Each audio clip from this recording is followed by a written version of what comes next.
light of the McCutcheon case that's being discussed right now by the Supreme Court, could you talk specifically about the idea of political spending equating to free speech? Oh, that's Buckley v. Valeo. I think it's a terrible decision. Spending money is not speech, I think. And the ACLU disagrees. I disagree with them on this.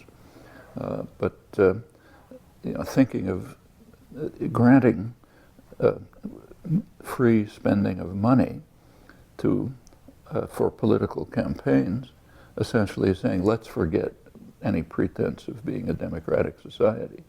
If your concept of free speech says, okay, let's give up democracy and just become a plutocracy, well, okay, but then say it straight out. Don't just stand up and say, I'm defending free speech, because that's the immediate consequence. Already overwhelming power in the hands of a tiny percentage. In fact, and the population incidentally knows it. So roughly 80% of the population in the U.S.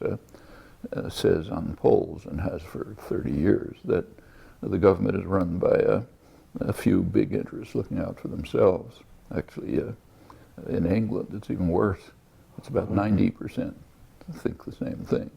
And with some justice, if you look at the academic political science, professional political science, the gold standard, the best work in the field, concludes that about 70% of the population is unrepresented.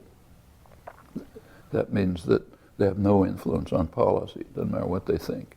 The lower 70% on the income scale. As you move up the scale, you get a little bit more influence. And when you get to the very top, people just get what they want.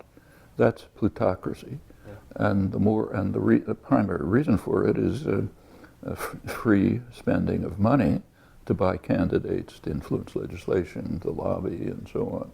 Mm-hmm. Now, you can't really stop all of this. You can't stop lobbying by constitutional amendment, but these are deep pathological problems of the society.